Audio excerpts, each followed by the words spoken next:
Welcome, guys, to the After Hours Podcast.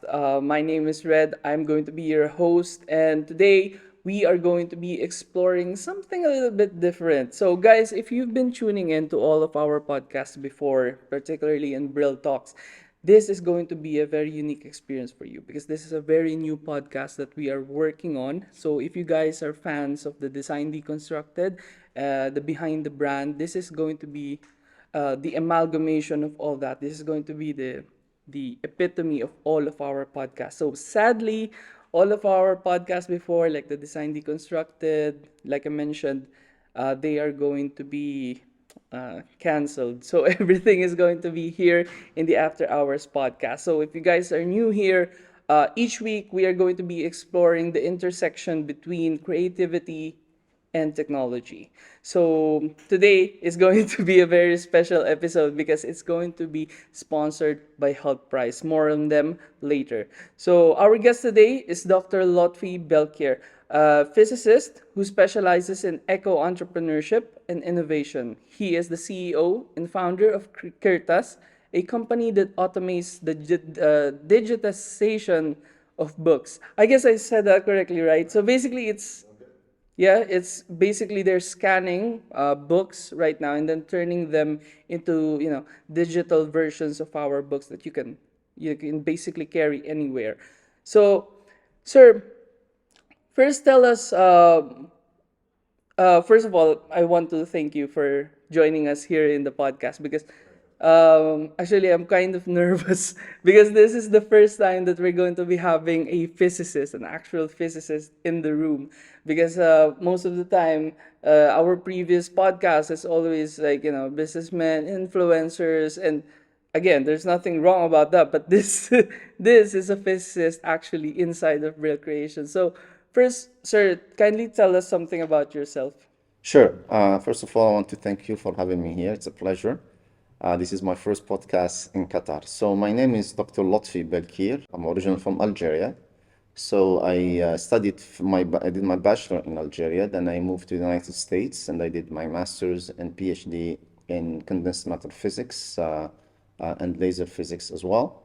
Then I spent the next 20 years in the United States where I worked as a research and development scientist in Xerox Corporation. Then I did a master's in management of technologies. And this is when I started to drift towards the dark side of management and business. And then I left Xerox and I started my own company in Silicon Valley in 2001 that I called Kirtas Technologies, from the word Kirtas, which means paper. And this was the first and fastest automatic book scanner that could digitize books automatically and in more than 190 languages at more than 3,000 pages per hour. That's very fascinating, sir. Actually, and you mentioned you worked with Xerox, right? Yes. Yeah. So for you guys who are not very knowledgeable with the history of computers, basically Xerox had a big influence in the history of computers, right? They're Absolutely. Xerox is the company that developed the first graphical user interface, the first laser printer, the first Ethernet or networked computers, the first PDF. In fact, John Warnock, the founder of Adobe, was a research scientist at Xerox and he that's developed the just PostScript amazing. language. And so Steve Jobs, in fact, took the graphical user interface from Xerox, the popularization of the mouse. A lot of people in Silicon Valley think Xerox started the information age. Yes, that is very amazing. I mean, just imagine we started this podcast, a few, I don't know, months ago, and now it's just, I'm sorry, I'm just very starstruck to to have someone here who, worked with such prominent companies. So let's talk about Kirtas. So basically, Kirtas means paper, but I want to kind of dig into your thoughts. But what came into your mind? Why did you decide to start Kirtas? It's a very good question. So before I started Kirtas, I was working at Xerox, and I wanted to create a device where you can read digital books and then be able to annotate them, share them, for example. And I wanted to make it for college students, for university students. In the US and around the world, students in university carries 40 or 50 kilos or 20 kilos of books that they don't read. And so I thought, what about making all those books in a digital device? This was way before the tablet and the iPad and Yes. so on. This was back in 97, 98. And then what I found out is that those books were not electronically available. Only few of them. Most of them are still in library books, and you have to go and buy them and borrow them. I said, well, in order to be able to enable this access to digital books, you have to digitize them first. And I said, okay, how do we digitize the books? And there was no device at that point, at that time. I don't know if you've ever tried to copy pages of a book. You have to put them face Yes, down. You get exactly. skewed pages. You get bad text. You get curved pages.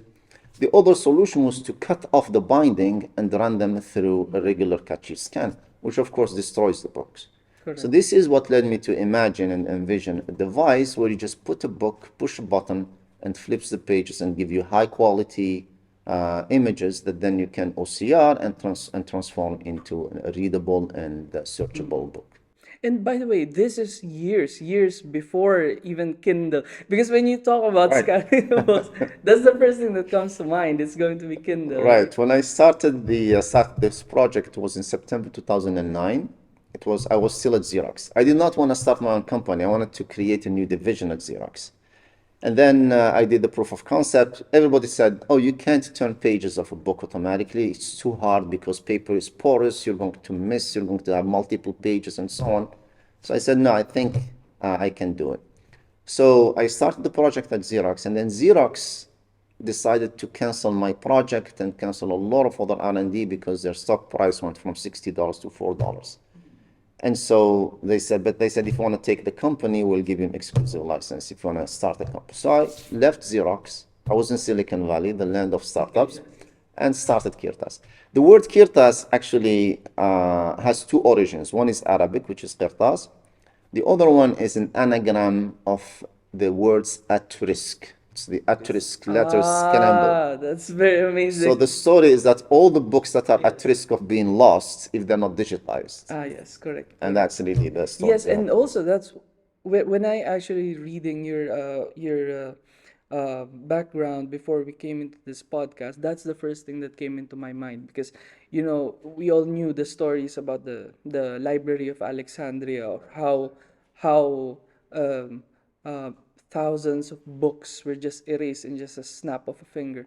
So that's the first thing that came to my mind, and I think there's nothing more noble than actually preserving such knowledge in order to pass down to generations. So I really commend you guys for doing that. Absolutely. So the we had code names for all of our products, and they were always called them in names of bridges. So our first model was called the Golden Gate, and we always thought of us as a bridge between the analog or the printed book to the digital book, Yes. and also a bridge between the haves and the non and those who don't have any access.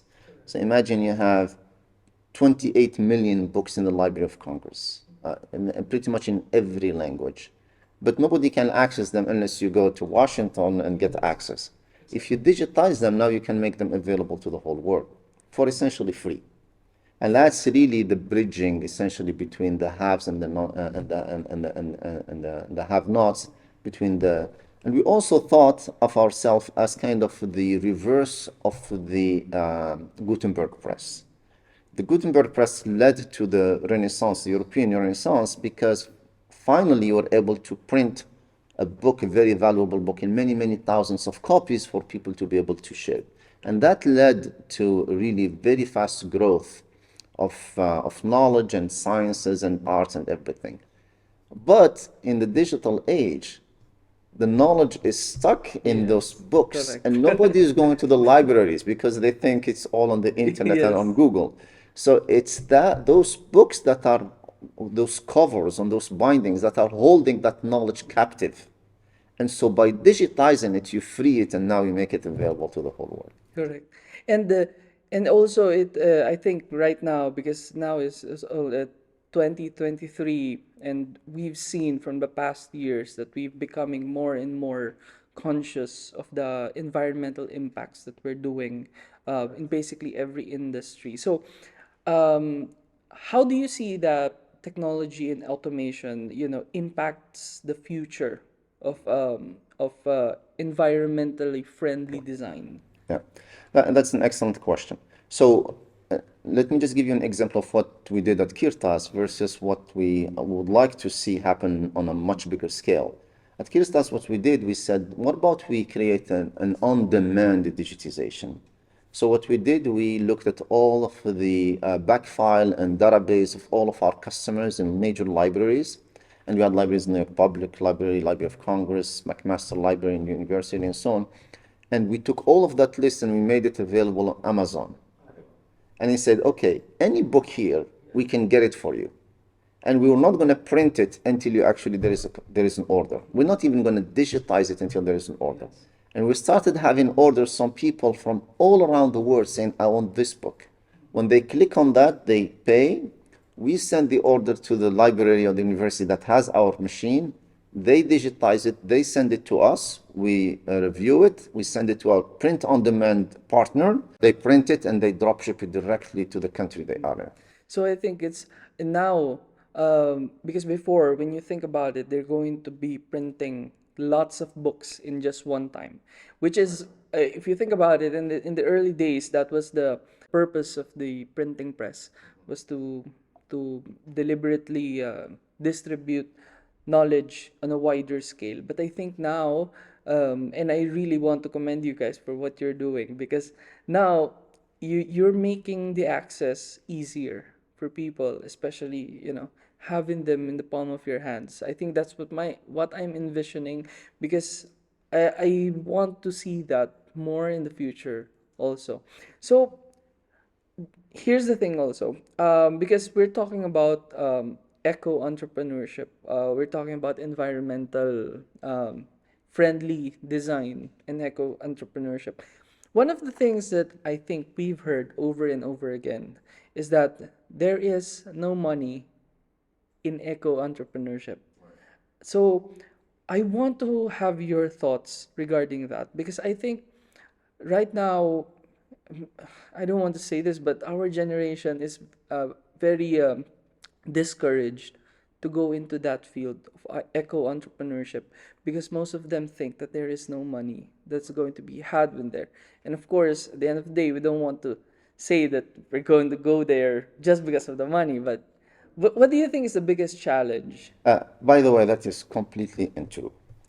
The way people think of eco-entrepreneurship is that I run a business and now I have to worry about emissions, I have to worry about recycling, I have to worry about all of the reporting, and that's going to cost me a lot of money and that's going to make me less competitive. It's actually quite the opposite, because the way people look at it is that they want to start a business just normal way, and then at the end they start actually dressing it up with the little green stuff. Yes. And that, of course, is going to cost them a lot of money, but also it's not going to make their product green. When we talk about eco-entrepreneurship, we talk about using green or sustainability, as we call it. Sustainable means economic, social, and environmental impact, bottom line, but using that sustainability as a lens for innovation and as a source of competitive advantage. So you actually innovate from the conception stage itself to be green. Essentially, you embed green or eco in your DNA, in the DNA of the startup. And there is now research that shows that at $12 trillion of incremental revenues per year in 4 separate sectors of sustainable development, which is smart cities, smart and green cities, agriculture, health and well-being, and mobility systems and others.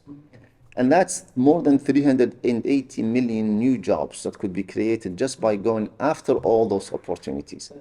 And the good news is that more than 70 or 80% of them are in the developing world. So it's like huge opportunities for us. And there are companies that have been able to do it, that show that if you design products to be green from the start, they're going to cost you less money. They're going to attract more customers, and they're going to actually gain market share and be able to compete. There is a company that actually did this very well called Interface Carpet. And what they've designed, essentially, they've designed a carpet that they can recycle endlessly and to actually make a new carpet from fresh. So they saved a lot of money on raw material. They also ended up attracting a lot of customers, business customers that were like green friendly or eco friendly.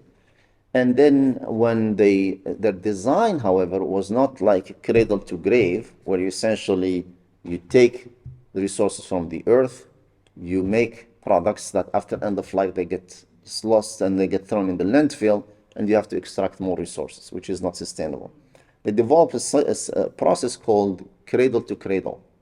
Means that you take it, you borrow from the earth, you produce your product, you bring it back, and now you use it to make another product, not a refurbished product, but a brand new product. That is a new way of designing and making products that requires technology, but it requires technology in a way that actually achieves much better utilization of our resources and eliminates the waste. Okay, and also that's very fantastic. I think I am very actually I'm very impressed to hear that because right now here, particularly here in the parts of the world, we rarely hear these kind of stories, these kind of startups, and it's fascinating and kind of heartwarming to hear that there are people out there and there are startups out there who are actually thinking of how we're going to have a positive impact, not just on the socioeconomic scale and but also in the planet itself. But here also in the After Hours podcast, we also like to talk about the future because we are a group of a small group, albeit a small group, but we are a group of creatives who are very fond of technology. So lately we've been dabbling in some sort of we've been dabbling with artificial intelligence. Everything actually that you hear right now, and I'm gonna let you in a little secret. Most of the questionnaires that we've done was actually made by an AI. So we've been dabbling with artificial intelligence with our artworks and all that. They've been helping us create this tool. So now my question with you is, how do you think the future? What do you think the future holds in terms of um, the this emerging technology, which is artificial intelligence, and the sustainability part of of of um, of commerce? Because right now, when you talk about eco entrepreneurship, um, I mean, the stereotypical thing is you're going to hear people who are pushing, save the planet Earth, let's be green, which is, oh, yes, yes, the tree huggers. But how do you think, what do you think does the future hold when it comes to the merging of these two worlds of AI? And obviously, we don't want to end up in a dystopian world where AI rules everything, sort of Terminator style. But how do you think uh, we're able to merge those two? First of all, let me describe what I understand as AI. When I was back, and this was back in the 80s when I was doing my PhD, early 90s, we were doing computer simulations that today are being called AI. And essentially, we're using first principle physics to describe electronic structures, interactions between atoms and molecules, behavior of electrons in very different form of magnetic field. We did not call them AI, we call them computer simulation. Now, some of the best AI experts in the world today are actually physicists. Because when the chief scientist at Microsoft has a physics background. And that's because as particle physicists use huge amount of data in particle physics and particle collisions, and they develop all those algorithms to understand how to actually make sense out of all of that data. And all of those algorithms today are used by what's called AI experts and are called AI. So for physicists, we've been using AI in its early form since the 90s. We just didn't have the supercomputers or the computing power. So for simulation that would take us sometimes a week to get, now you can get it in a few seconds in a normal laptop computer. But to us as physicists, and I take this also to the world of business, For me, AI is a tool, is not a finality. It's like a hammer. And yes, it's a very important hammer. But it's important not to start everything seen as a nail. Not everything is a nail in this life. And then the second thing about sustainability, yes, we need to transition economy to a digital and green economy. And those two things we need to double down. We cannot do green without digital, and we should not try to do digital without green. But on the other hand, using AI and technology by itself for the sake of increasing business, increasing money, and so on, is not necessarily going to make us green. In fact, I published a paper on the impact of ICT, the carbon footprint of ICT to 2040, made projections.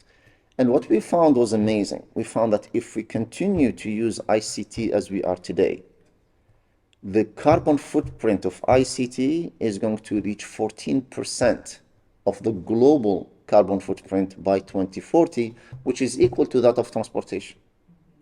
Today, it's around about 2.3, 2.5 or 3%. 5, 6 years ago, it was at 1%. So it's growing exponentially. And a lot of people were surprised because they thought, oh, ICT doesn't consume any carbon footprint or doesn't create any carbon footprint. If anything, it should be removing the carbon footprint. It's not true. Most of the ICT today is incremental and is being driven by mobile computing, by data centers. Facebook is a huge polluter. So is Microsoft and Amazon and Apple and so on, because everything we do goes through data centers. AI is particularly hungry on computers, and therefore, if we continue to power our data centers with coal and fossil fuel, the impact of AI is going to continue to increase our carbon footprint. However, so it's all about the objective. Are we going to use AI to reduce our carbon footprint, to become more sustainable, to improve the carbon, and to start designing products that are green? Or are we going to use AI for more entertainment, for more social networking, for the metaverse, and going to the metaverse, which will have its huge carbon footprint? So it depends on the objective. So to answer your question in short, the best way to, like one of famous scientists of Park used to say, the best way to predict the future is by creating it. So what kind of future are we going to create for ourselves and our children? Yes, and this is very fascinating because right now we're at the crossroads, I believe, especially in the past few years, and actually in just the past few months, because we've been doing this podcast. Last year, when we started, we were using this AI tool that's able to, it's called Stable Diffusion. It's able to generate images from just prompts. In just a span of 3 months since they released that, they released a new version that's actually much better at understanding. And to me, it's it's uh, it's evolving rapidly. And I think we've talked about this in our previous podcast before. It's I think it's Tech Unplugged. We had a podcast before Tech Unplugged. We discussed how, you know, maybe we can use AI to, sort of optimize how we're going to be how we're going to farm, for example. What is the best solution in farming and all that, instead of just using it for something that you can easily do, right? So okay, so let's go now to um, to you. Now, this is gonna be a little bit personal. I hope you're fine with it, but what is the one thing that you've done and this is going to connect with my next question. So, what is the one thing you think is or no, let's just scratch that. What is the biggest challenge you've ever faced in your career? I would have to say that it was starting a company for the first time, technology company, during the recession. Of course, it was 2003 in the United States. And in fact, I was in Manhattan on 9/11 to try to get investment from a big publishing company in New York City.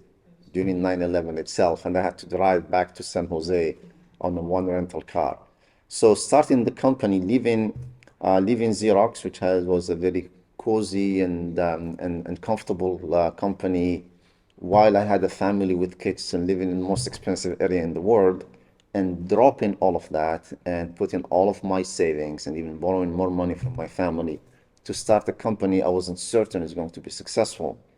That was the toughest challenge I think I've ever taken in my life.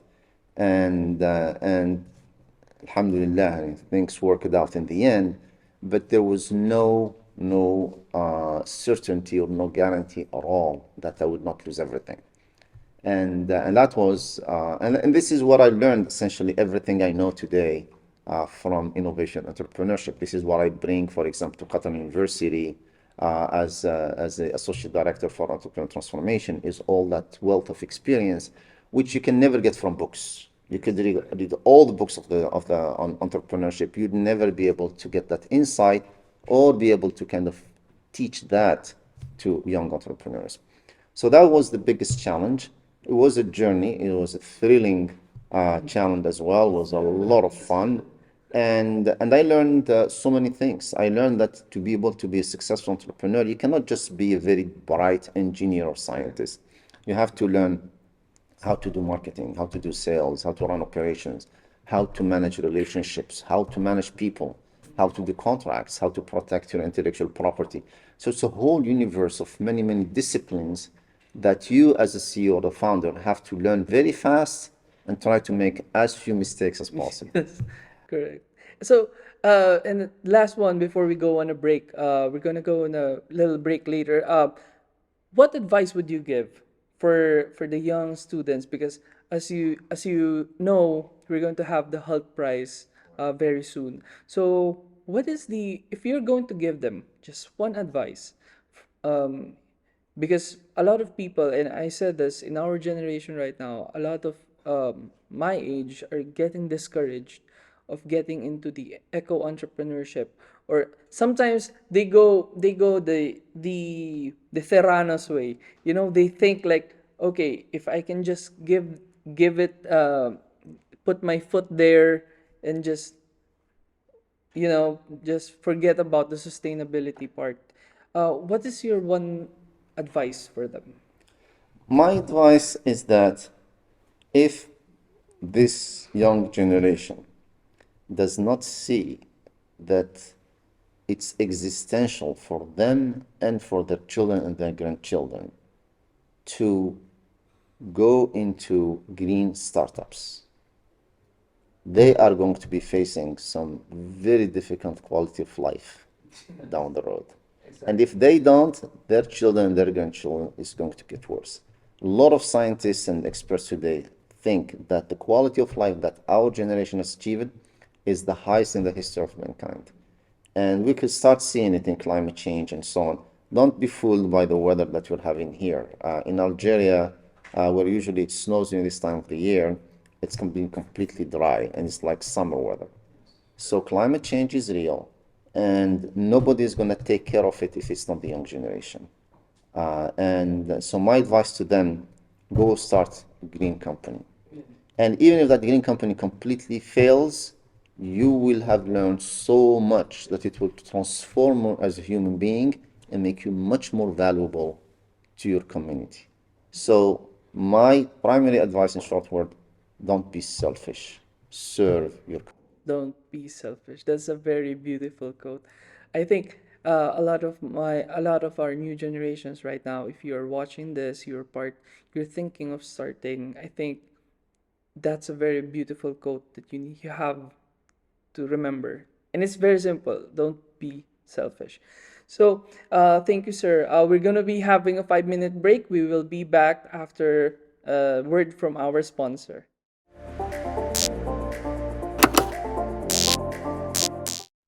We would like to take a moment to thank our sponsor, Hult Prize, for supporting this episode of the After Hours Podcast.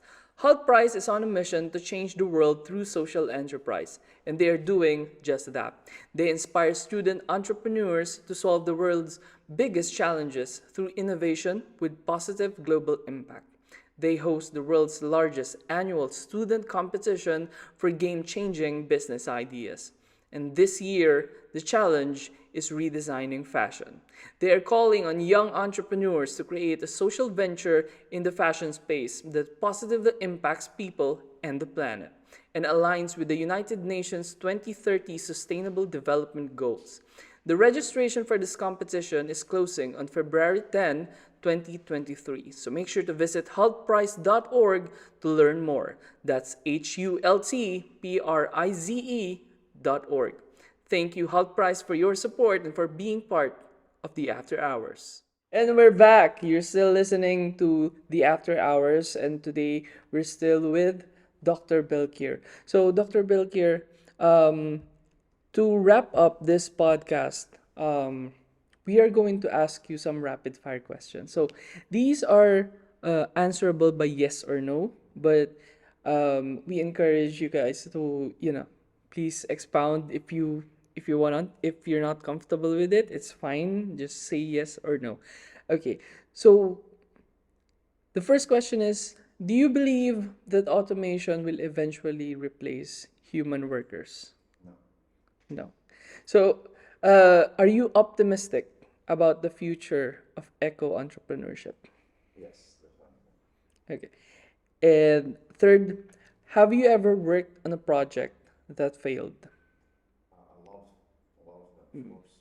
Can you share us what are the things that I mean, you can if you're not comfortable with it, you That's can say. okay. I always tell my students that and this was actually a quote from Winston Churchill, that the secret to success is to go from failure to failure without losing your enthusiasm. And if you're not failing, you're not innovating, because that means you're walking on a beaten path.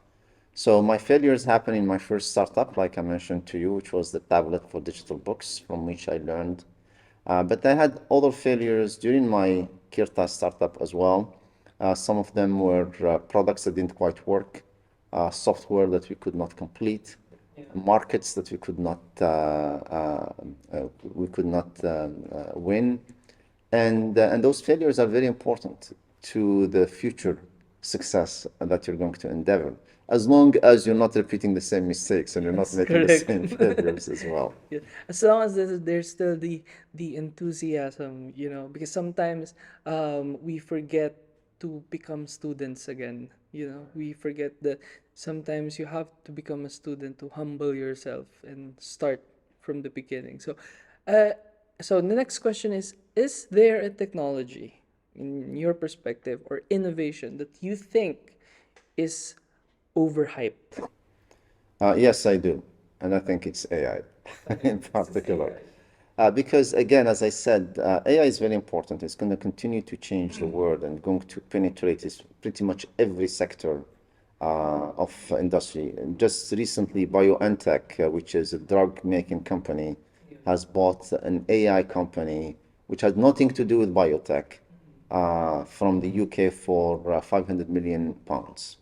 And that's because they needed the talent to be able to use AI to speed up their drug discovery and so on. So yes, AI is going to be this tool that you're going to need pretty much in every industry. But that doesn't mean there are no other technologies that are just as important.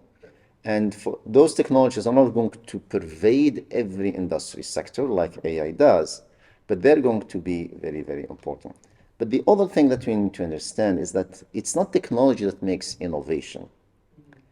Innovation is made by setting new objectives that then you use all the technology as tools. So the objective comes before the tool and not the tool before the objective. And one example, for example, is SpaceX.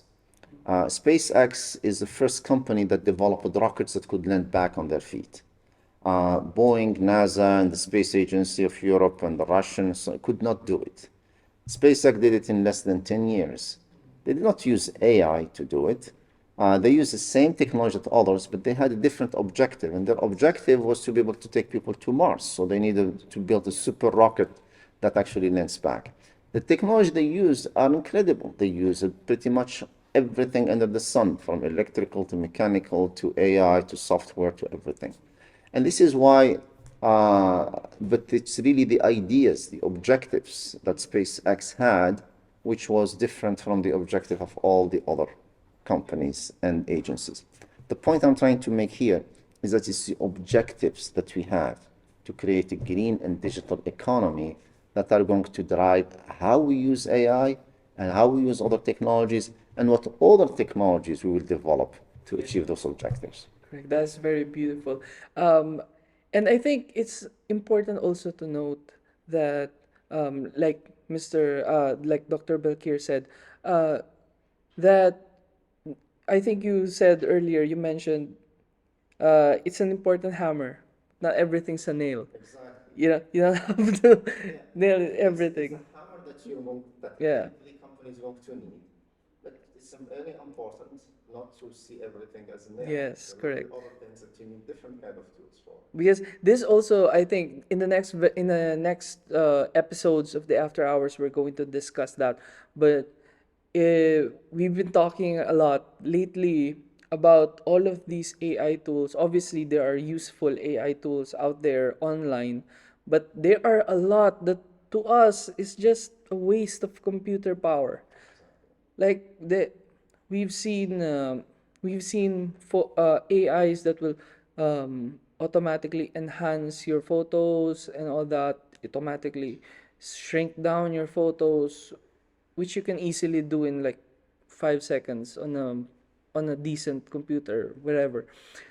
But the fact that they're using server power for that to host that website is to us like, how lazy could you be? Right? And so I think we're going to discuss that in the future installments of After Hours. But yeah, that is very beautiful. But that's exactly some of the dangers of AI.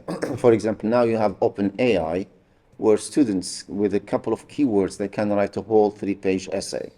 That looks much better than what that student could probably write in 2 to 3 days. So if we're going to allow that to happen, and it is being allowed, it's going to happen the same as people who cannot do a 30% discount on $25 shirt without putting out their calculator. So we're going to have a generation of people who are going not to be able to do any calculations and not be able to write anything. How do you expect these people to become eco-entrepreneurs and be able to actually bring change to the world? Speaking of open AI, this has been I don't know if you guys are aware, but at this moment it's January 15. Just 3 days ago, Open AI shut down. We cannot use the Open AI because we're testing some of its features. We cannot use it, and it turns out it's because of how it was hyped over TikTok. Every single thing has been hyped over TikTok, and there is this one guy in YouTube. He built an entire business using only OpenAI. And to us, it's like, oh my God, someone has to check on these people because this is very unfair from the ground up and everything. So I think, yeah, we're bordering on the perils of artificial intelligence moving forward. So, and lastly, the last question. I think this is important more than ever, but this is a little bit political. Do you think that the government, and I'm not talking about any particular government, but just the government, do you think that the government should have more control over technology companies? I grew up in America, so there is a land of freedom and opportunities, a land where Silicon Valley is.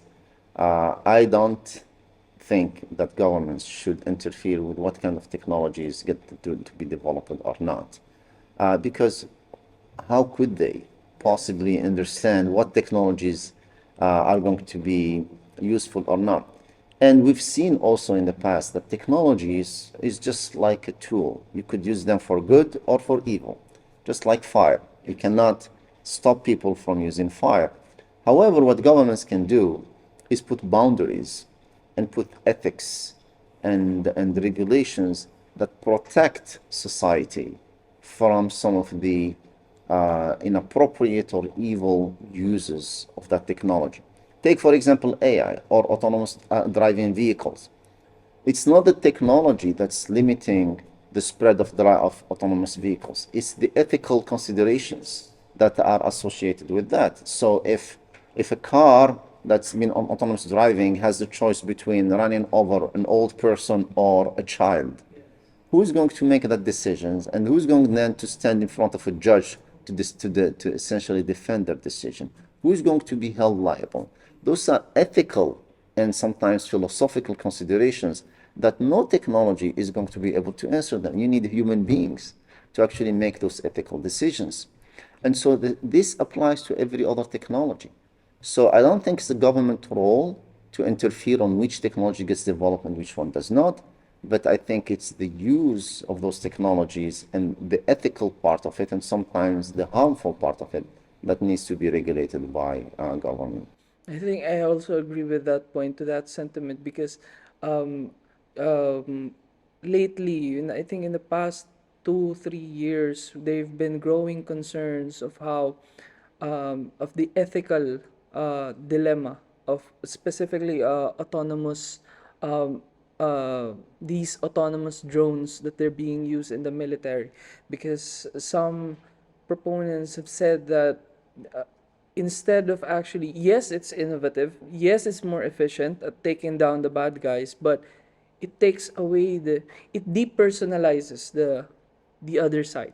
They're treating them just like targets, and more people are pushing into that people take a look into this, because now people are still controlling these drones, but in the near future they might be, I mean, are we really going to give them the keys to who to kill and who?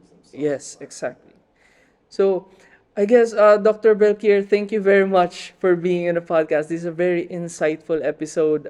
We really enjoyed you being here, and I hope that we can have you again in future episodes of After Hours Podcast. So, are there any last words you want to say? Maybe you have endeavors in the future you want to promote.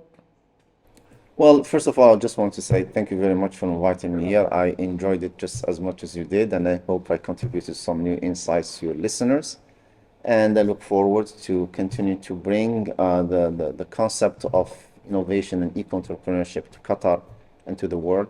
At Qatar University, we're working very hard to make eco-entrepreneurship, innovation, and socio-economic impact as part of the missions of Qatar University.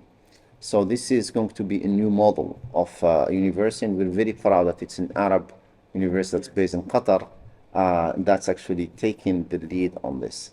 So, and like you pointed out, it requires changing the mentalities, changing the mindset of people, and especially of our youth, to understand that this is not about making money. And in fact, every big entrepreneur will tell you that the most successful entrepreneur will tell you that become not to make money, but to make an impact in the world. And the kind of impact in the world that we have to do today is to be able to move ourselves and our future children to a green and digital economy. So thank you very much. Again, Dr. Lotfi Belkhir. So join us again on the very next episode of After Hours Podcast, only here on Brill Talks. So you may catch us on Spotify and Apple Podcasts. Thank you very much, guys, and have a good day.